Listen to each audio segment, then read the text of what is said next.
Kalau dengar brand Tozo, yang kita tahu adalah produk TWS atau headphone-nya. Tapi kali ini Tozo Indonesia mengirimkan semua smartwatch terbarunya dengan desain square. Ini dia Tozo S7.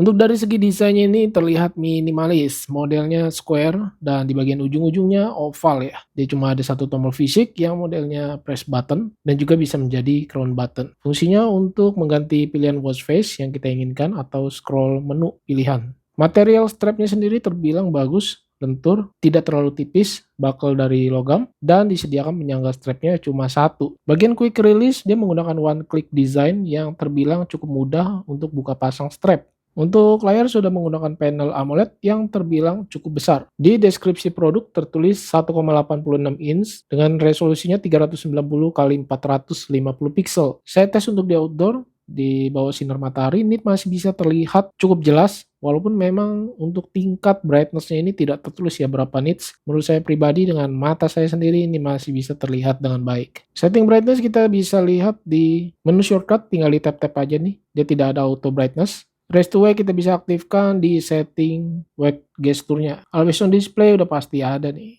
Kita aktifkan dan kita lihat screensaver namanya ya. AOD-nya ini cuma disediakan dua pilihan, model digital dan analog aja. Jadi dia tidak bisa mengikuti tampilan watch face ya. Menu view atau tema yang sering saya sebut ya, view UI, di sini saya lihat bisa ada 4 pilihan aja. Cukup lumayan daripada yang kemarin itu hanya ada 2 pilihan ya. Dan saya coba double klik di bagian crown button-nya, ini tidak bisa untuk ganti tema. Jadi harus melalui menu setting tadi ya, agak manual sih. Touchscreen sendiri terbilang lancar, ringan, tetapi memang kalau untuk smooth-nya itu saya berasa agak kurang sih. Belum 60 fps sepertinya. Kalau saya geser ke kiri ke kanan ini bisa menampilkan widget yang terbilang smartwatch ini colorful ya. Menu shortcut kalau saya perhatikan hanya ada 6 pilihan, dia tidak bisa diedit atau diubah. Lalu slide ke bawah ini untuk menampilkan notifikasi pesan masuk. Saya coba lihat untuk chat masuk seperti WhatsApp. Untuk fontnya sendiri terlihat dengan jelas, rapi, tidak terlalu besar, juga tidak kecil. Karakter pesan yang ditampilkan juga cukup banyak, memang tidak full karakter. Kemudian pengirim pesan ini bisa terlihat ya, namanya ini dipisah, ada logo WhatsApp-nya.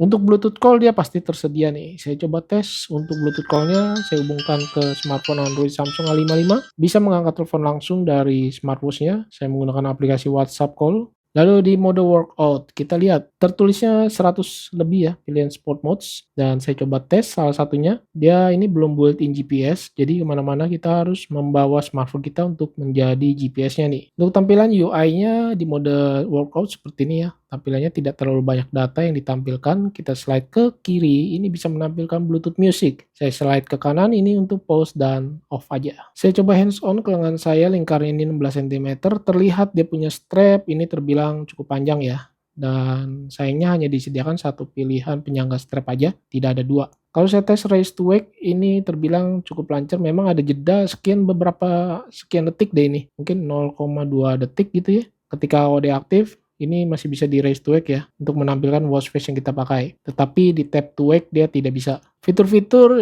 dari smartwatch Tozo S7 ini pastinya ya ada heart rate yang kalau kita mulai ini harus di tap dulu ya di menu heart rate-nya, fiturnya. Memang sih dia bisa berjalan di background belakang dan ketika muncul dia hanya berhenti aja, tidak berjalan dinamis. Lalu fitur SpO2 juga sama seperti heart rate yang harus di tap dan muncul dia berhenti, tidak berjalan dinamis juga. Lalu stress level, ini stress level juga sama nih, mesti di tap ya baru bisa memulai. Fitur breathe juga ada, pernafasan. Fitur kesehatan saya lihat cuma ada itu aja ya, nggak terlalu banyak. Fitur lainnya seperti waiter, alarm, reminders ini tersedia. Timer, stopwatch, wall clock, flashlight ini dari layar ya, belum built-in center. Dan satu hal yang mau saya infokan untuk back ini menurut saya harus tekan tombol ya. Kalau di swipe dari kiri ke kanan ini kadang bisa kadang enggak. Untuk screen time off saya lihat di setting dia hanya sampai 15 detik aja nih, nggak nyampe 30 detik ya, sebentar. Bluetooth menggunakan versi 5.3 dan kita bisa pairing ke aplikasinya yang menggunakan Tozo Health. Di sini terlihat untuk watch face dari bawaan aplikasi cukup banyak diperkategorikan gini ya. Dan kalau saya install beberapa watch face pilihan dia tidak bisa guys, ternyata hanya bisa menyimpan satu downloadan aja. Jadi kita ketika mau download lagi akan terhapus atau tidak bisa menyimpan lebih dari satu.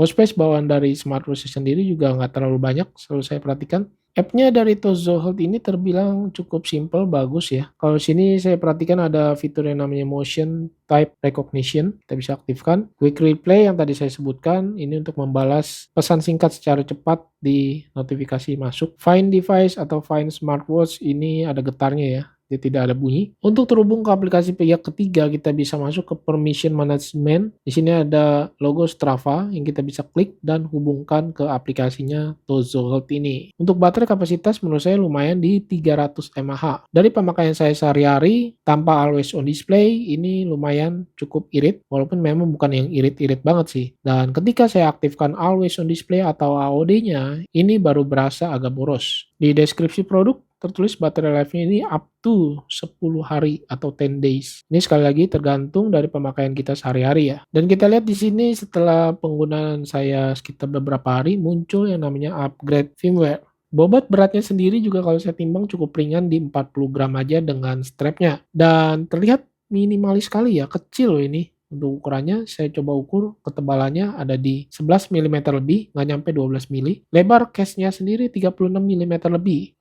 Tulaknya ada di 43 mm lebih, nyata nggak nyampe 44 mm ya, cukup kecil. Dan satu hal yang mau saya infokan, di smartwatch Tozo S7 ini, saya perhatikan tidak ada fitur yang namanya remote kamera. Di aplikasinya pun hanya ada untuk Find My Smartwatch ya. Kalau untuk Find My Phone ini kita bisa lihat dari menu shortcutnya ada. Untuk di bagian display, kalau saya ganti dengan warna watch face yang cukup cerah, terlihat ini bezelnya simetris ya, kanan kiri atas bawahnya. Dan terakhir untuk harga sendiri saya belum tahu ya sampai saat ini ya. Nanti ketika sudah muncul di e-commerce, saya akan cantumkan link pembeliannya di deskripsi video. Soalnya ini baru akan launching ya. Oke, mungkin segini dulu yang bisa saya sampaikan dari smartwatch terbarunya Tozo S7. Thank you banget buat Tozo Indonesia yang sudah mengirimkan produk terbarunya ke channel Fredius. Saya Freddy dan nantikan video saya selanjutnya. Terima kasih.